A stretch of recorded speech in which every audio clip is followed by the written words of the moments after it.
The Chief Executive Officer of the Gold Board, Sammy Gyamfi, is our guest this morning. Mr. Gyamfi, good morning. Thank you for joining us. Good morning, Alfred.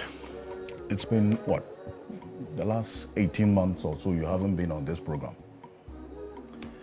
Yeah, I think it's been a long time. Welcome. We are here good now. Morning. Thank you very much, and let me say a very good morning to your cherished viewers across the globe. And before you came in this morning, there was a question that about 6 or 7 of our viewers sent regarding what the future of this domestic gold purchase program will be, taking into consideration the losses or the cost of this particular program going forward. It's one thing that we're going to get into. But you listen to the majority there, that the loss that the Bank of Ghana is even projecting, the 15.6 billion we'll be talking about, is actually not the 15.6 billion. They add the cost and the loss on the domestic gold purchase program, that's the 9 billion, making up 44 billion for that matter, which would be the comprehensive loss that the Bank of Ghana has posted. Why are you in a different position to this particular position that the majority takes? Well, thank you very much. You see, I believe that everyone has a right to their own opinions, but no one has a right to their own set of facts. And so in discussing issues of public interest, it is important for us to respect the facts. It's important for us to respect the truth. It's not about what you think. It's not about conjecture. It's not about contriving, non-existent realities and imposing it on the people. What is the non-existent reality in this? You see, what are we discussing? We are discussing the audited financial statements of the Bank of Ghana for the year 2025. What does that mean? When we say audited financial statements, what are we talking about? Is it that Governor Johnson Esiama and his team at Bank of Ghana woke up one day and prepared their financial statements and published it and said, this is our financial position? That is not what it means. We are talking about an external institution out of the institutional framework of the Bank of Ghana. An independent external institution that the Bank of Ghana does not control. In this case, KPMG. Conducting an external audit on the financials of the Bank of Ghana, and at the end of that audit, publishing the outcome, the results of their audit. So what we are discussing is not a document that was prepared by the Bank of Ghana. This is a document prepared by KPMG. And when we talk about KPMG, you're talking about one of the 4 most biggest accounting and auditing firms in the world. KPMG is part of not only the biggest, but the most credible in the world. And so if KPMG tells you on page 15 of the Bank of Ghana's audited financial statements, where they presented the consolidated and separate statements of profit or loss for the year ended 31st December 2025. And if you have it, you can put it on the screen. They tell you the profit and loss position of the Bank of Ghana. And the profit and loss, statement is what you use to examine the health of every company or corporate body. The profit and loss. That tells you the results of the actions of the management of that company or that institution. And KPMG says Bank of Ghana made an operating loss in the year 2025 of 15.6 billion cedis. And then you have Oppong saying, no, it is not so, it is 34 billion. Is Oppong an auditor? Well, he's also entitled to look into it. No, hold on. Is he a chartered accountant? Is he an auditor? What credibility does he have? He's a member of the hold on, let's go. Economic Development Committee. And so that means that he has more credibility than KPMG. I mean, that means that he, Oppong, who I'm told is a lawyer, he has more credibility in accounting than KPMG. So KPMG is telling you that we have audited Bank of Ghana, and this is their loss for the year ended 2025. The matter ends there. Unless you can use facts to impugn the integrity of the work that KPMG has done, you don't have a case. You just have to keep quiet. You understand? Mm-hmm. Number two, what he is doing is what is called voodoo mathematics. It is a sacrilege in accounting to add profit or loss from other comprehensive income statements to profit or loss in the real P&L statement. It is not done anywhere. It is not done anywhere. You see, when you are assessing the health of every organization, like I've already told you, is the P&L statement of the organization that you use.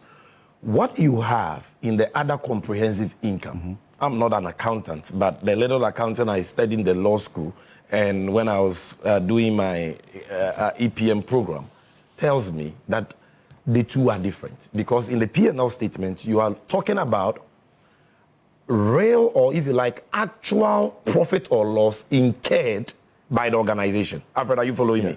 That is what you have in the profit and loss. It is a real or actual profit and loss that organization has incurred. That is what people technically will say realized. It means it has been incurred. When you go to the other comprehensive income, which is what you find on page 16 of the audited financials of the Bank of Ghana, you are talking about profit or loss that are arising from what is called revaluation gains or losses or exchange differences that are unrealized. In other words, listen to me. In other words, it means the bank has not actually incurred those losses or profits. So adding the OCI to the it is a sacrilege. And then also and then saying that is the operating loss. Automatic gold purchase program. Yes, that is the total comprehensive loss or profit. Yes. But you don't say that is operating loss. And you don't use total comprehensive loss or profit to assess the financial health of an organization. You see, in Ghana, Parliament, and it is so sad that those who are leading this disinformation are members of Parliament.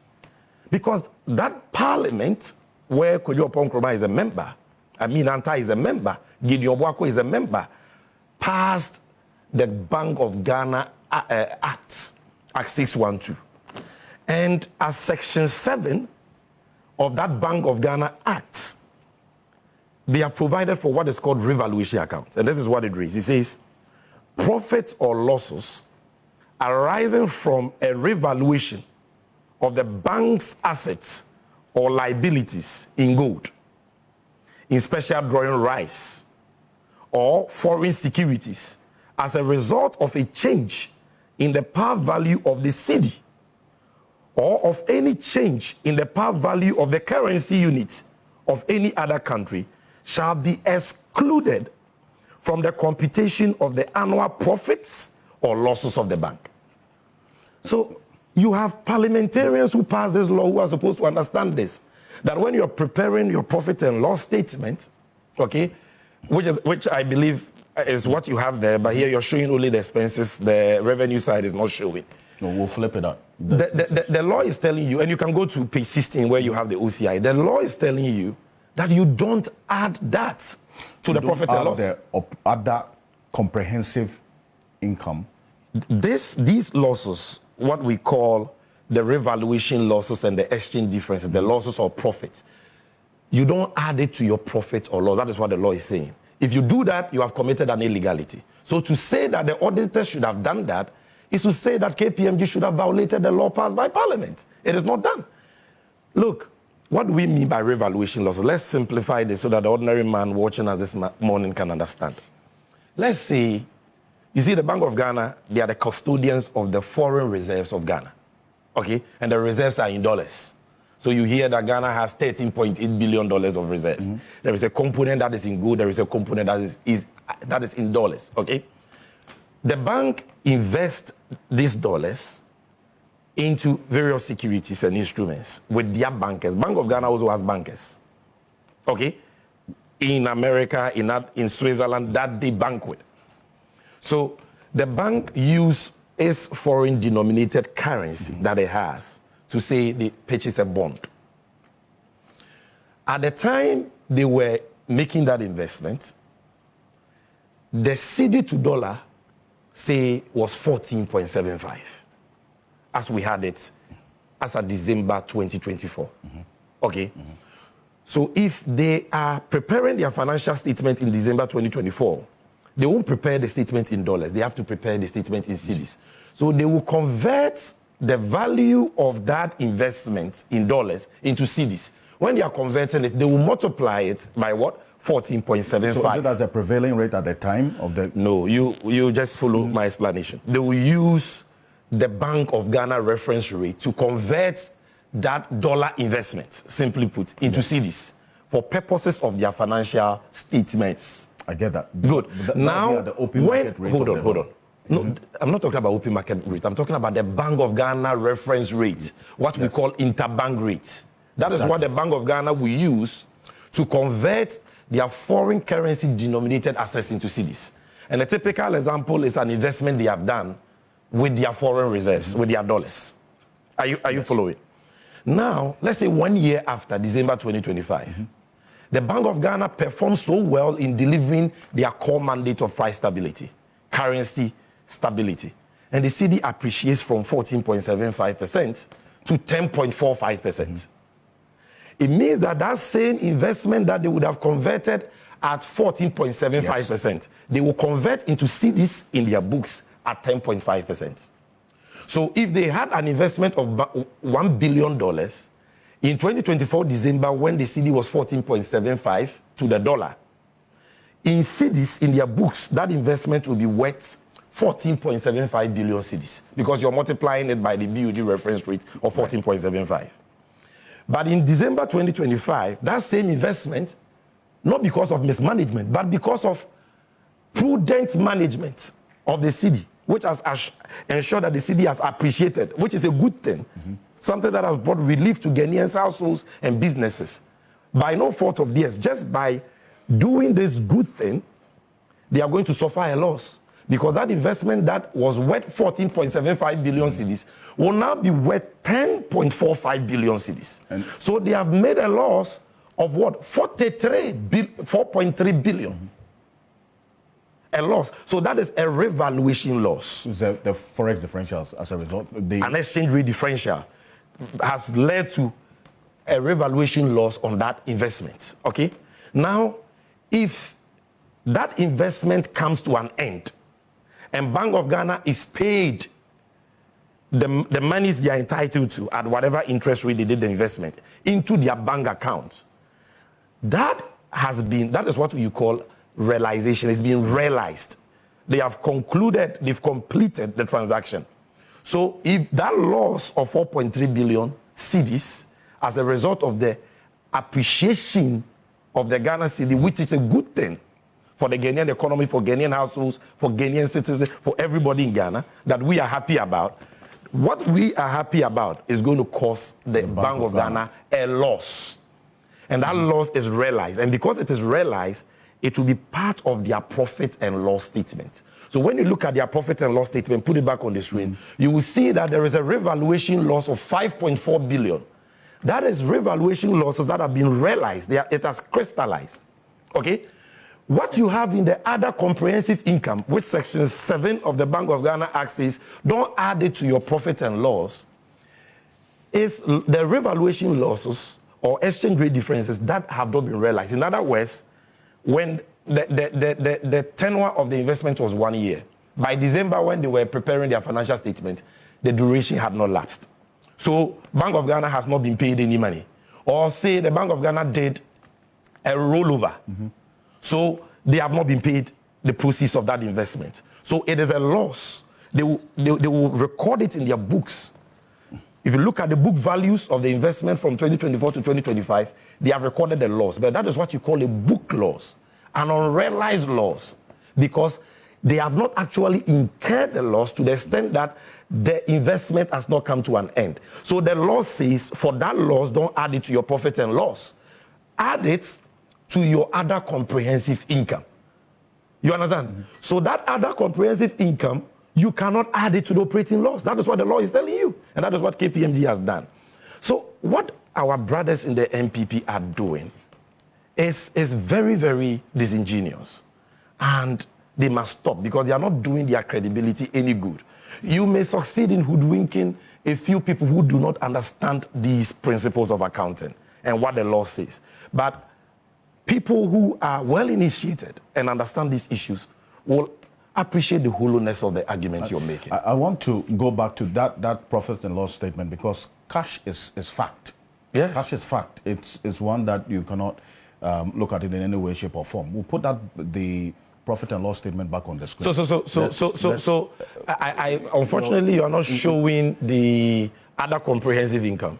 Okay, but with time maybe your producers are working on that. It will come and we can explain better to Ghanaians. But you see, Alfred, so let's settle the point that the operating loss the Bank of Ghana incurred for the year ended December 2025 is 15.6 billion, not 34 billion.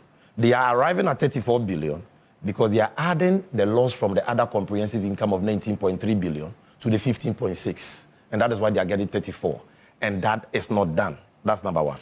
Number two, they are saying that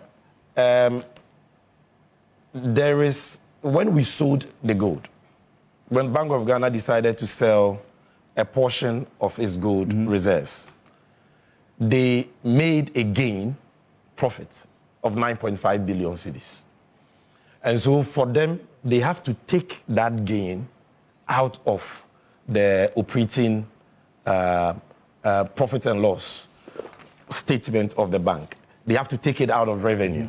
And they are saying that if they take it out of revenue, then the bank would have been policy insolvent, meaning that its operating income would not have been able to cover its core mandate of open market operations, sterilization. I was going to get to that because you see, as we speak now, based on the financial statement as published, is the Bank of Ghana a going concern? Is it solvent, policy solvent? You're missing look at being able to discharge on its mandate. Yeah, that's the point. So if that is what, let me answer that. You're asking about policy and what is policy solvency or insolvency? What it simply means. Sometimes we make, simple things very complex. The income that the Bank of Ghana generates from its operations should be enough to cover the discharge of their main mandate, which is open market operations. Open market operations is where the Bank of Ghana,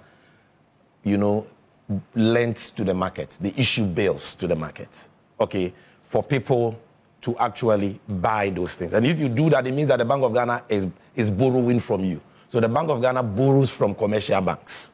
And when the Bank of Ghana borrows from commercial bank, what is the Bank of Ghana doing? Their core mandate, which is to manage money supply. Okay? So they want to ensure that money supply in the economy is at optimal levels so that you don't have more money chasing fewer goods to create what in economics is called demand pool inflation. And so when they borrow money, they have to pay interest. And the interest they pay is what we call sterilization cost or OMO cost. That is one of the major functions of the central bank. Okay? And so whatever income the Bank of Ghana is generating should be enough to cover the interest it will pay on the monies it borrows from commercial banks. That's what it means in simple terms. And you look at page 15 of the audited financial statements prepared by KPMG, not Bank of Ghana, KPMG. One of the top 4 biggest and most credible accounting and auditing firms. I need to repeat that. And they are saying that their income is 22 billion. But the OMO cost, the sterilization cost for 2025 was what? 16 billion. So the bank is policy solvent by over 5.5 billion cedis. In 2024, their policy solvency was 700 million. 2024, before we came into power. Policy solvency of 700 million, now 5.5. So this is the position. Now, hold on, let's go step by step. Now they say that, the reason why you are policy solvent is because you sold our gold reserves. And later on, I will explain the issues surrounding the sale of those gold reserves. And they say you sold 22 tons of our gold reserves. And when you did that, you made a profit of 9.5 and you added it to your P&L. You shouldn't have added it to it. I said, well, what's be that? I am reporting my profit and loss. It is simply a record of my income, my operating income for that year, and my revenue. I have sold gold, which I acquired as part of my operations. Who doesn't know that per Section 50D of the Bank of Ghana Act, the Bank of Ghana, as part of its operations, can buy gold and sell gold? The Bank of Ghana is one of the few organizations. I mean, we are two, Gold Board and Bank of Ghana. Only we can buy gold. Are you getting my point? So the Bank of Ghana, as part of reserve management, can buy gold. They can sell the gold. It's part of their operations. When they buy gold and they add it to their reserves, they are supposed to manage the reserves. When they manage the reserves and they get income, it's called reserve management income. It is part of the operating income. You can't say they shouldn't add it. Let's subject what our friends are saying to just simple layman common sense. Alfred, are you following? I need your attention for 1 minute. In this country, from last year till this year, you heard the Bank of Ghana come under attack a lot. Why? Because they say that the Bank of Ghana, in buying and selling gold, has made losses. Haven't you heard that? That's Good. been a consistent position that has been taken. They said when we buy small-scale gold and we export, the Bank of Ghana makes losses. And so the losses should be in the financial statements of the bank, their profit and loss. And if you check the 2025 profit and loss statement of the Bank of Ghana, don't you see a loss on gold deals, 9 billion? Don't you see that? It's a little over 9 billion, yes. Loss on gold deals, don't you see that? 9 billion, 52,774,000. Exactly. Loss on gold deals. So when the Bank of Ghana buys small-scale gold and exports it, and they make losses, you criticize them, you expect them to put it in their profit and loss, and they record the loss actually on their profit and loss. But when they go and sell a portion of their gold reserves, which is large-scale gold, and they make profits, that one you say, oh, don't put it on your profit and loss statement. Does this make sense to you? It's like they don't understand what they're saying. Operating income is operating income. Reserve management is not a one-off activity. That's number one. Buying gold by the Central Bank of Ghana is not a one-off activity. The Central Bank has been buying gold from 2021 till date under the Domestic Gold Purchase Program. It is now part of its core operations. So when in managing those gold reserves, if they realize losses, it is part of their P&L. If they make gains, it is part of their P&L. You don't go and sit in Parliament after a reputable third-party organization, KPMG, has prepared audited financial statement, and you come and say, no, you shouldn't have added gains from gold, take it out. But you are rather adding the losses on gold. Does that make sense? You see, let me go back a bit, Alfred. No, because you went into the losses on the gold purchase, domestic gold purchase program from 2021. 2022, the program cost was about 74 million. 2023, it's about 1.4 billion. As against the value of our 37 tons that were sold, about 1.6 billion. 2024, 56 tons of gold was traded and valued at 4.1 billion. The loss on the program, or the program cost, was 5.7 billion. In 2025, we saw an astronomical appreciation because of the interventions and also the gold board as you are heading now. 111 tons in 2025, correct? Yeah. At the value of 11.4 billion. Dollars. The net program loss or cost was 9.1 billion, which has been recorded. Yes, it is in the P&L. But some people are saying that if you sell gold and you make loss, add it to your profit and loss. If you sell gold and you make gains, don't add it to your profit and loss. That is what they are telling you. The point that if you were using the same procedure in between 2022 and 2024, you wouldn't have incurred this particular loss. They don't on the books. They don't understand what they are saying. I'll come to the gold losses, but I want us to go back a bit. I'll come to that. You see, first of all, to appreciate this discussion, you need to put the issues in the right perspective. You need to know where we are coming from. I've read. And I need your attention. What was the state of the economy that the NDC government, the Mahama government, the Johnson, Esiama-led BOG, the Atoforsen-led Ministry of Finance, inherited from the MPP on 7 January 2025. Alfred, that is, you see, we need to remind ourselves and now take stock of where we are, and then we can appreciate this discussion of losses. For me, that is a starting point. We took over an economy where the cedi in 2024 depreciated by 19%. In 2022, let me go 3 years back and give you a trajectory. The cedi depreciated by 30%. In 2023, the cedi depreciated by 27.8%. In 2024, the cedi depreciated by 19%. In the retail dollar cash market, you needed 16 cedis to get $1. At the interbank level, as of December 2024, you needed 14.75 pesos, 14 cedis, 75 pesos to get $1. The Ghana cedi was one of the worst performing currencies in the world by 2022, 2023, 2024. Worst performing currencies in the world. Inflation, which is one of the biggest regressive taxes in any economy because it erodes disproportionately the incomes of our households and affects the poor even more than it affects the rich. Inflation was 54% in 2022. By December 2022, inflation came to 23.2 in 2023, and by 2024 went up to 23.8 inflation. Food inflation, by the time we came into office, food inflation. And when we talk about inflation, we are talking about the rate of increase in general price level of goods and services over time. And here I'm talking about 1 year. Food inflation was 27% when we came into office. Lending rates, the average lending rate that banks will lend money to a business was over 30%. Are you listening? Debt, our public debt had ballooned from 120 billion cedis in 2016 to 726 billion by December 2024. 726 billion. Debt to GDP from 2022 was over 100%. That is how come the whole country became bankrupt, debt insolvent. And we had to appropriate the monies of people who had lent to government, including pensioners, through what they called domestic debt exchange program. Do you remember that?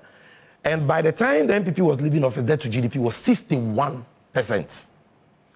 Our credit rating was junk baller economy.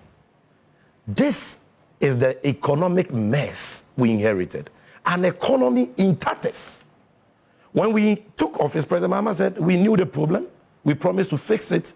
It is not time to lament. We promised a reset. Let's reset the economy. And in just 1 year, 1 year of this reset agenda, we have delivered the most remarkable, the most outstanding economic turnarounds ever recorded by any country, okay, in history. You're talking about in just 1 year, the currency that had depreciated over the last 3 years, 2022, 2023, 2024, by cumulatively 77%.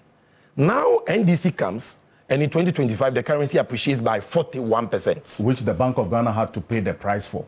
The Bank of Ghana is the one managing the currency. So they are the pivots. So when we say cedi, now if you're a businessman and you're looking for dollars, and under the MPP at the interbank level, $10,000 would have cost you 140,750 or maybe 140,000 thereabout because the dollar was 14.7. As of December. So as of December 2025, you will 10.45, 100,400 and something. You will get it. You're saving about 43,000 cedis on $10,000. Multiply that by the millions, and look at the relief that has provided to BDCs who bring in oil products, businesses who bring in sugar, who bring in rice. Look at the relief. Who did that work? Central Bank of Ghana. Okay, so the cedi that was depreciating for 3 years, cumulatively 77%, now appreciate 41%. First time in decades, many decades. The cedi that was the worst performing currency in the world, one of the worst, now becomes one of the best performing currencies in the world. The talk of town, being celebrated across the globe, the best performing currency in Africa. Inflation rate that was 23.8%. Now declines for 15 consecutive months. In 2025, 12 consecutive months to 3.4%. In fact, 5.4%. Now 3.4%. But as of December 2025, 5.4%. Inflation. Food inflation moves from 27% to 4.9%. lending rate that was over 30% now comes to below 20%.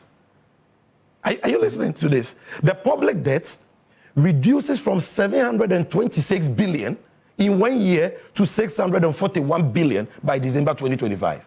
A reduction of 85 billion in the public debt. Why? Because the cedi has appreciated. And so the foreign component, the dollar part of the debt has come down.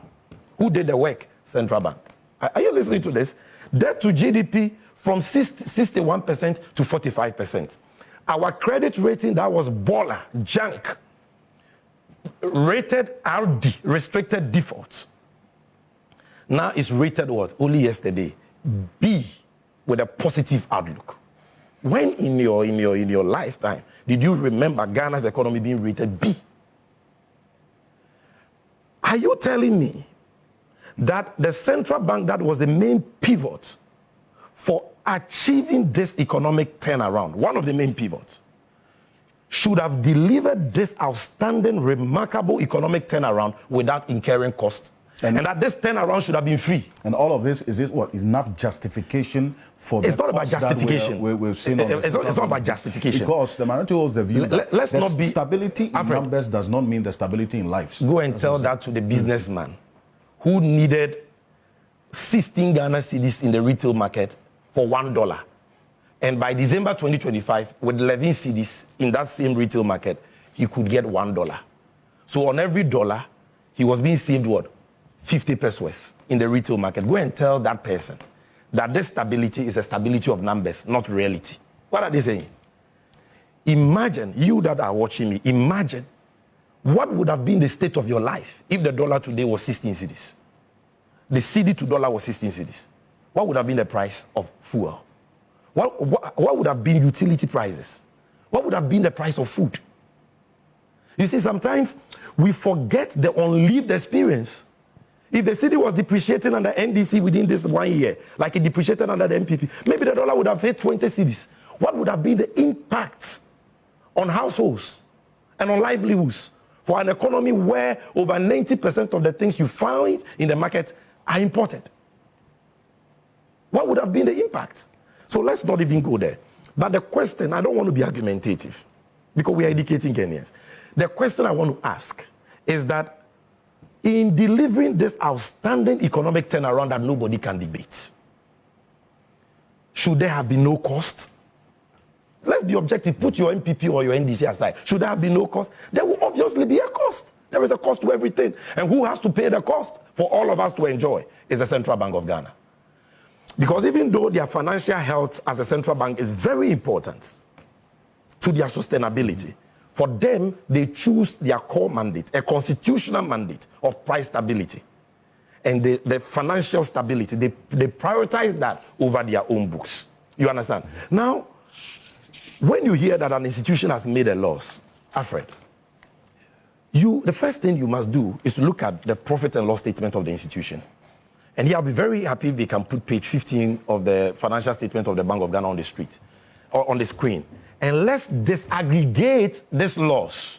And I want to do that with you, Alfred, so that you know what has caused this loss. Where is the loss coming from? And is this loss because somebody has mismanaged the Bank of Ghana? It is because somebody has chopped money? Is it because somebody is incompetent? Or it is because of the outstanding economic turnaround we have achieved and the painful but necessary actions that had to be taken to achieve that economic turnaround? Alfred, when you look at the profit and loss statement of the Bank of Ghana, which is recorded on page 15 of the P&L statement, you realize that there are three major operating expenses of the Bank of Ghana. Three major operating expenses of the Bank of Ghana that raised their operating expenditure to 37.9 billion and therefore caused their operating loss of 15.6 billion. These three major operating expenses are as follows.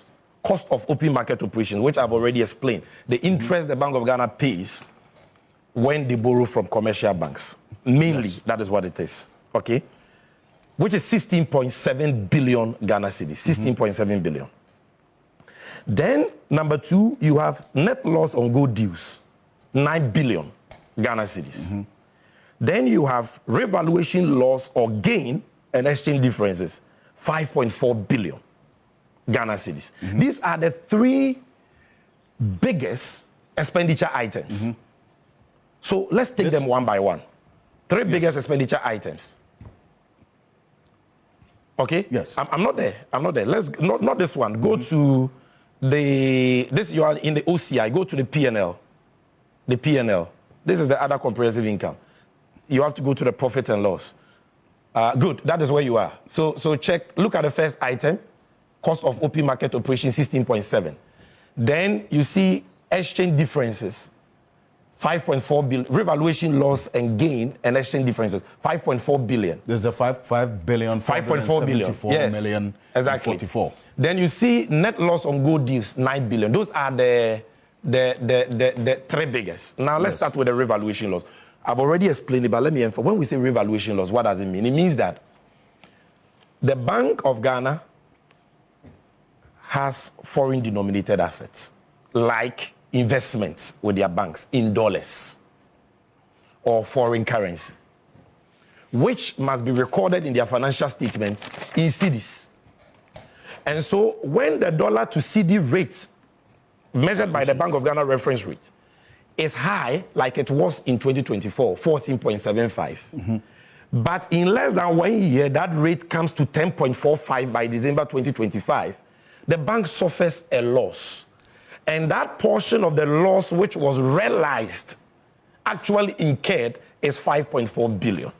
And so, this is as a result of the appreciation of the cedi that has brought relief to households, businesses, and Ghanaians. That's the price that the central bank had to pay for the increase. So when we were all happy, and Bongo Ideas and all these bloggers on social media were clapping, Ato is forcing, everybody is happy, President Mahama is doing well, dollar is going down, cedi is going up, the cedi is becoming stronger. The Bank of Ghana will suffer losses because they have investment in dollars that when it is converted into cedis, now they have to multiply by 10.5 instead of the 14.75. So this loss, Alfred, is it because of mismanagement? Answer me. I mean, the evidence. Is it because of incompetence? Is it because somebody has printed money for the government like it happened under Addison the printer? Is it because of that? When they printed 44.5 billion cedis, for the MPP government in 2022, they wasted the money, they couldn't pay, and they gave the Bank of Ghana a 50% haircut. Is it the same? We are done with revaluation loss of 5.4 billion. Let's go to sterilization. You print money, so much money for the central government. Under the MPP, 2022 alone, 44.5 billion. The Bank of Ghana admitted it. You can Google, you see the stories. When you do that, when they did that, what was the results, Alfred? And I need your attention, Alfred, please. The results was that inflation rose to 54%, hyper levels. And they were only able to bring it to 23.8%. Are you listening to me? And for 1 year, inflation stood at 23.2 for 2023 to only 23.8 in 1 year. Oh, you should have used dynamic cash reserve ratio, which we, the MPP, introduced. You had all these ideas, yet from 2023 to 2024, inflation moved from 23.2 to 23.8. What was the impact of those ideas that you claim or you say that this bank leadership of the Bank of Ghana should have continued? So the Bank of Ghana comes and money supply is in excess. Excess liquidity in the market, inflation is high. We need to do the heavy lifting and bring inflation down. So what do? They need to mop up the excess liquidity. So they go to the commercial banks who have this excess liquidity, and then they borrow the money, and they pay interest, and the interest they paid, 2024, check the statement again. The interest the Addison-led BOG paid on OMO for 2024 is what you see there, 8.5 billion. The first item, go to the first item, 8.5 billion. That is the cost of sterilization for 2024. So it's not like sterilization is bad. If it was bad, why did you incur 8.5 billion sterilization cost in 2024? But in 2025, because we have to mop more liquidity and bring inflation from hyper levels, 23.8 to 3.4, the cost is double, 16.7. So over 16.7 billion. Yes, and so inflation comes down. Food inflation moves from 27% to 4.9%. According to Agra, food prices reduced by 32% in 2025. 32%. So this sterilization that cost that they incurred, which has led to loss of 16.7 billion, is it because of mismanagement? And that is one of the highlights of the minority. That look, you didn't have to spend so much sterilizing in open market operations to be able to. So why did they spend? So why did they spend? Why did they spend 8.5 billion? They say there are better solutions. You don't have to use sterilizing. Why did they incur sterilization cost of 8.5 billion? Why? If sterilization should not be done, why? 8.5 billion, and you gave us inflation of 23.8. Somebody did 16.7 and gave us inflation of 3.4%. Food inflation of 4.9%. And food prices came down by 32%. So what are you saying? Is this the product of mismanagement? Let's go to the last item, gold dues. That's where we inherit an economy where we cannot, you see, over the years, Ghana gets dollars for the market, those who need dollars to go and import from three main sources: gold, cocoa, and oil. And we have to, because that is not enough, we have to borrow. So you hear of something called Eurobond. That is government borrowing on the capital market in dollars. Just to get dollars for the market. You have to create debts to get dollars for the market. But we took over an economy where we could not even go on the capital market to borrow. Because the NPP had so borrowed that they could not pay, and we were locked out of the capital market. So you can't get Eurobond to bring dollars in. The IMF money, we got 3 billion every year. You're getting less than $1 billion. Cocoa that would have brought you $2 to $3 billion per annum, cocoa was going down. Oil that will bring you some dollars, oil production is going down, and oil prices were going down. The only thing you had was your gold. And so we said, okay, we inherited domestic gold purchase program, but through the gold board that President Mahama envisioned and promised, let's scale it up so that what has never been done in the history of Ghana, we can do. And we deployed effective aggregation system, license reforms, plug leakages, fought smuggling aggressively, and for the first time, we mop up small-scale gold of over 104 tons. And that performance of the small-scale sector was better than large-scale for the first time in Ghana's history. Small-scale gold alone brought in over $10 billion. Large-scale brought in nothing close to $10 billion. Are you listening to me? Now, to be able to generate these dollars, the Bank of Ghana says there is a price. What is this price? I must buy the gold at the exchange rate at which gold is bought in Ghana. Mm-hmm. And from the time Ghana became Ghana, our forefathers' time, when we started mining gold, till 2025, gold is bought in cedis per pound in Ghana, but when you're calculating the price, you use what exchange rate? Forest Bureau exchange rate. Mm-hmm. Not black market Forest Bureau. The Forest Bureau exchange rate, what we call the retail rate, is the rate for assessing cash dollars from licensed forest bureaus. It's not a paro rate. So that is the rate PMMC was using to buy gold, and that is the rate Bank of Ghana was using to buy gold through the gold board in 2025. But when we buy the gold at our Forest Bureau rate, and the Bank of Ghana got the dollars, the accountant will have to record the dollars in cedis, whether or not the dollar is sold to the market through intermediation, or the dollars is added to the reserves, which means it is not even realized. But it must still be converted into cedis. And in converting it into the cedis by law, Bank of Ghana can only use the BOG rate, which is the interbank rate. Mm-hmm. And that rate is always lower than the Forest Bureau rate.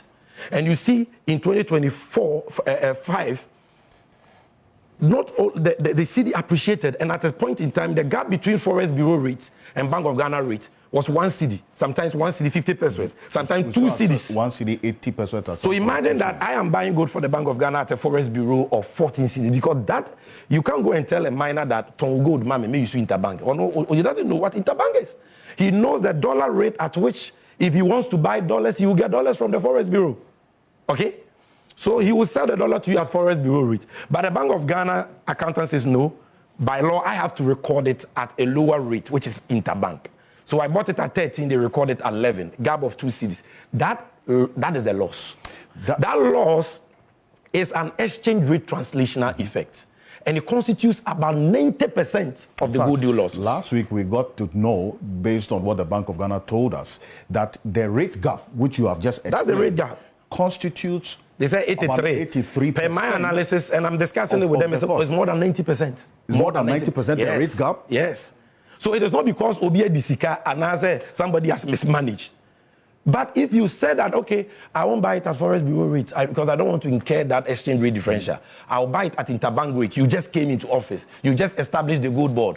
You have not even put out your policies yet. You think that we would have gotten 104 tons? No.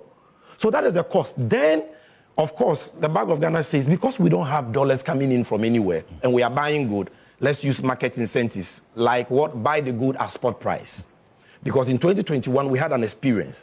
We introduced a 3% tax on gold, withholding tax. And gold volumes collapsed by over 90%. We didn't get any gold. So Bank of Ghana, learning from that experience, is we won't buy it at a discount. We will buy it at 100% the cost. We will give the world market price, all of it, to the miner. Okay? And then the cost, like the shipment cost and the rest, we will take that cost. So it's the price the Bank of Ghana has to pay to generate over $10 billion without borrowing, because if they had borrowed, they would have incurred interest. And they would have created debts which they have to service every year. So even this alternative is cheaper than going to borrow $10 billion. So this loss, is that a product of mismanagement? Look at the figures, put that back on the screen. And let me do a comparison for you. In 2024, Alfred, give me 1 minute before you come in. Quickly. Put that same page on the scene. In 2024, are you listening to me? The Bank of Ghana bought 45 tons of gold. 45 tons of gold. Supplied them by PMMC and a private company called Resafai. On that 45 tons of gold, the highest price at which they got it was $2,700. $2,700. That was the highest price per ounce. The highest gold price reached in 2024, 2007. 45 tons. What was the loss? These people who are talking all over the place, what was the loss they made? 5.6 billion net loss. 5.6 billion. Let me show you that. That is what is called net loss on gold deals. 5.6 billion, 2024. Then we come, we don't buy 45 tons. We don't buy 60. We don't buy 80. We buy 111. Small scale is 104. Then you add what they bought from the last scale, which is about 10 tons. You buy that 111 tons. At the time, the world market price almost doubled to 4,300, from 2,700, a high of 2,700 to a high of 4,300. And the net loss is 9 billion, and they are talking. Let me say this now. And they are talking. And we brought in over $10 billion. That has led to the stability. But for that, look, where would we have gotten dollars for the BDCs who bring in oil? For all these players in the economy, businesses who need dollars desperately, the commercial banks for their customers. Now, let's stay the same on this particular. You see, no, before you come in, let me just wrap up this point. So, because if you look at the three main expenditure items that led to the 15.6 billion operating loss that people are making noise about, you will see that the Bank of Ghana is a victim of its successes. This is the cost of economic stability, not the product of mismanagement. You understand? And these are the details. When they talk, they won't show you the figures. We are showing you the figures. But what you have to ask yourself is that in assessing a central bank, are we just using profit and loss? Profit and loss is important. Look, the Czech National Bank, which is the central bank of Czech Republic, they declared negative equity from 2002 to 2019, 17 years. Yet, they were one of the best central banks in Europe. 2023, the European Central Bank declared a loss of 7.9 billion euros. Wait. 7.9 billion euros. 2024, 1.3 billion euros. Does that mean that central bank is incompetent? No.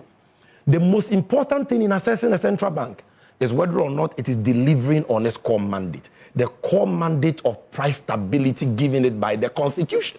Not even an act of parliament, the Constitution. You get my point?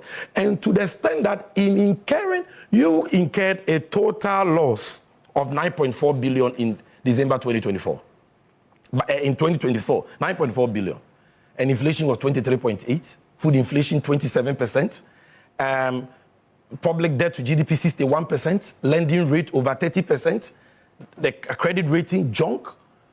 You understand? Currency depreciation of 19%. So if Bank of Ghana has increased that loss from 9.4 to 6, and if you look at the gap, that gap, if you take the revaluation loss, which is as a result of the appreciation of the cedi, you can call that an appreciation effect, cedi appreciation effect. If you take the 5.4 from their 15.6, they come to the same 9.4 billion the MPP was in 2024. And in fact... And look at their results. Look at their results and the impact on Ghanaians.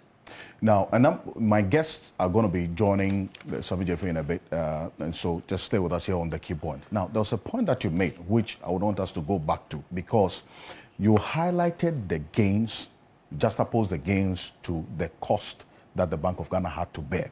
And the cost I've shown you is not because of mismanagement, and some is even because of the appreciation of the currency.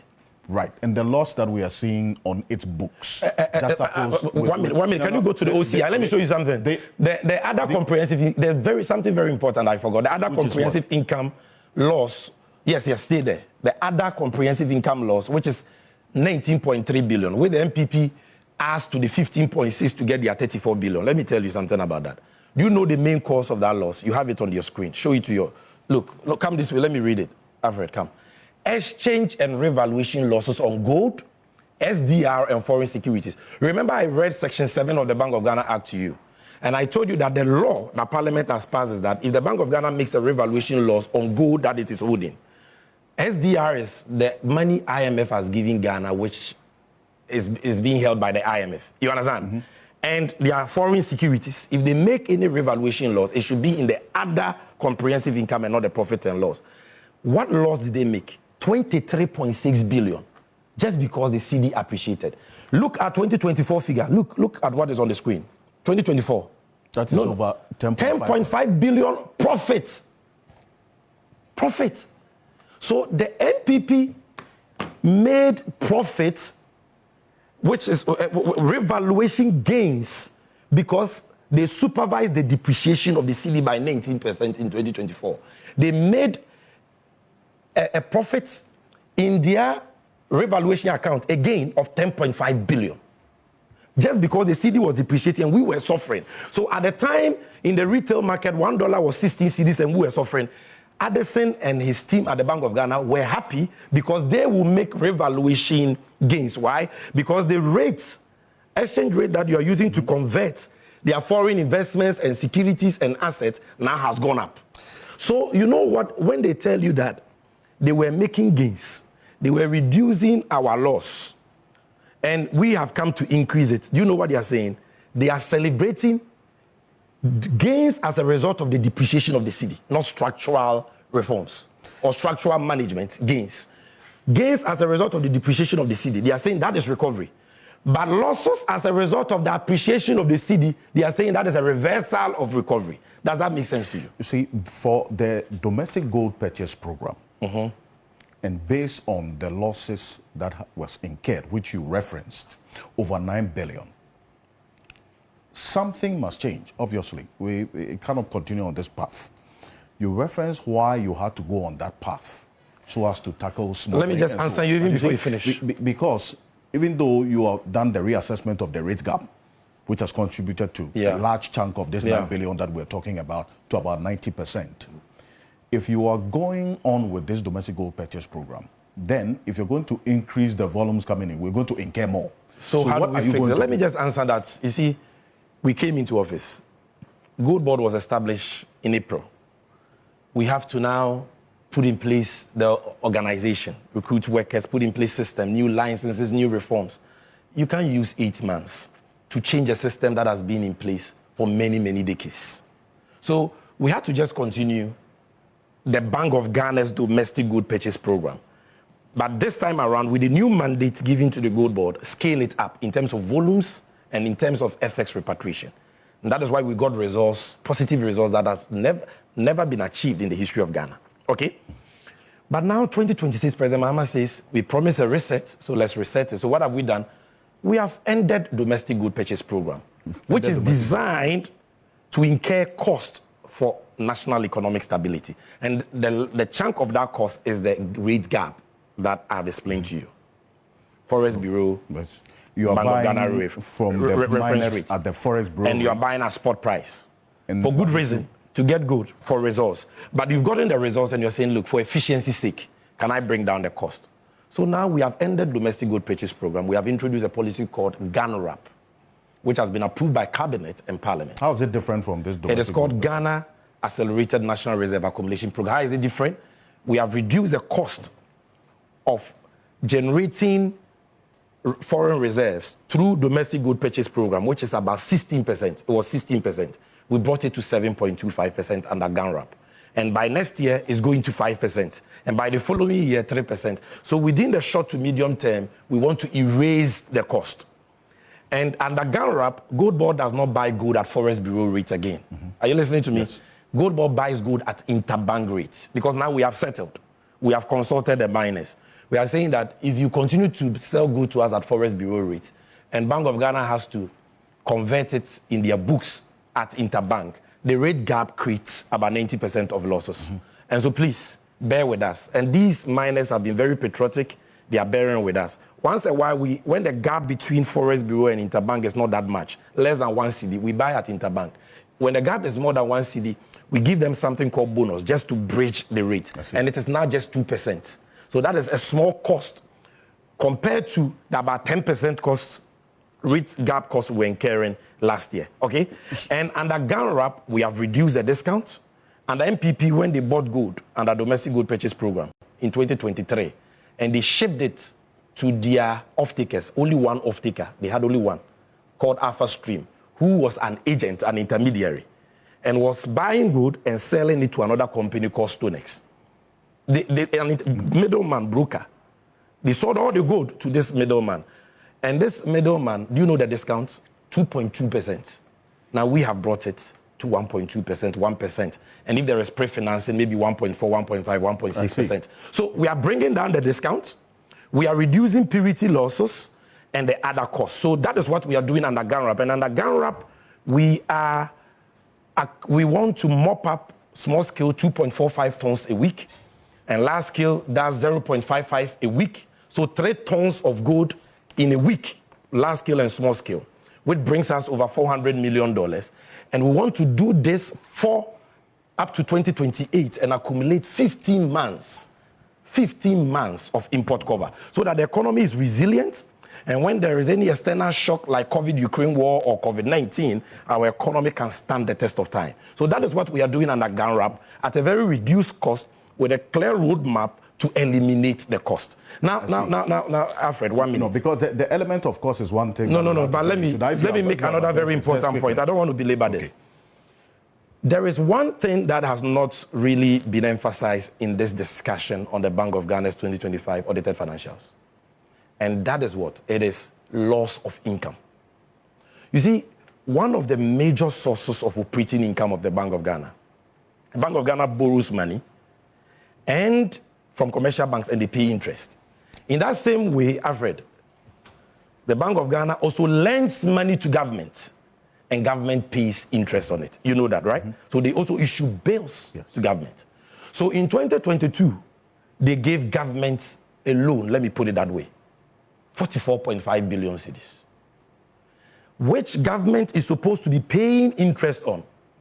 But the reckless MPP government mismanaged the economy such that they said, we can't pay you. So the domestic debt exchange program, Bank of Ghana was giving a 50% haircut. So the income that Bank of Ghana must get every year from monies it has lent to government, Bank of Ghana is losing that money, that income. That is what is deep worsening their profit and loss and their equity. It is the biggest DDP. You see, they talk about negative equity. The Bank of Ghana was always having a positive equity. Equity simply means when we look at all your assets and we compare it to your liabilities, your assets should be more than your liabilities, okay? The Bank of Ghana was always in positive equity. Until 2022, when the recklessness of the MPP government reached a crescendo. And we woke up one day because the Bank of Ghana printed a lot of money for the government, which the government refused to pay what it was supposed to pay. Then Bank of Ghana declared negative equity of 55 billion. Then it went to 66 billion negative. Then it came to 61 billion negative. Okay? So, of course, the negative equity of the Bank of Ghana did not start today. Nanya Semwa, Alfred, you, since Bank of Ghana came into being, the biggest loss they have ever suffered, the biggest loss was in 2022. A 60.8 billion Ghana cedis loss. 60.8 billion. And the people who supervise a loss of 60.8 billion, they are today holding press conferences. Some are writing theses to the IMF, and they are giving us lectures on how to manage the Bank of Ghana. There'll be a response to you on that. I'm going to go for this quick break. Now, when I come back, Richard Ayangba and also Kofi Bento, Martin Bebu will be joining you. But before you go, can I just deal with the outlook? Come back. When we come back. Okay, when you come out, talk about the 2026. NPP cannot be underestimated. You know it, I know it. They've been in existence for a long time and have been changing their names up till this day. The nature of who they are. Listen.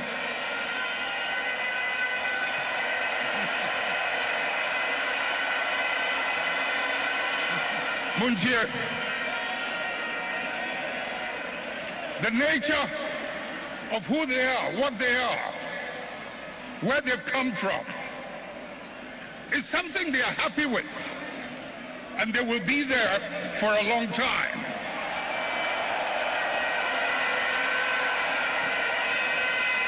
Let's not mimic their behavior. Let us reach into the principles and the values that emerged out of the circumstances that gave birth to us. And if we can hold onto those principles and those values, we will move way into the future and no one can ever defeat us.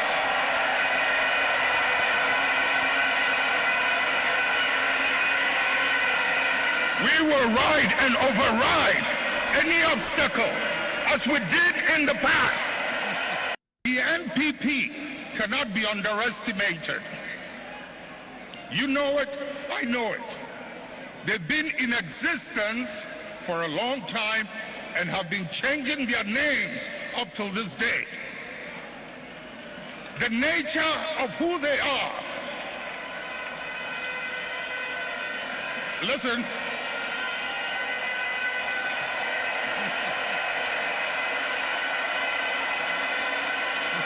Munjir, the nature of who they are, what they are, where they've come from, is something they are happy with, and they will be there for a long time.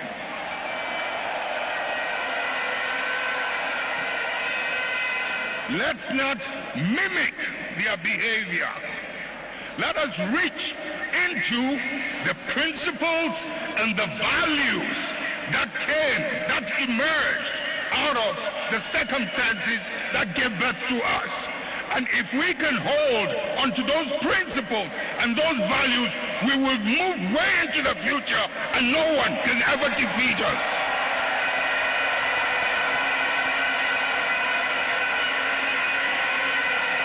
We will ride and override any obstacle as we did in the past. We will ride and override any obstacle as we did in the past. J.J. Rawlings said this, and we have to always remember the words of Jerry John Rawlings. The NPP cannot be underestimated. You know it, I know it. You know it, I know it. The NPP cannot be underestimated. You know it, I know it.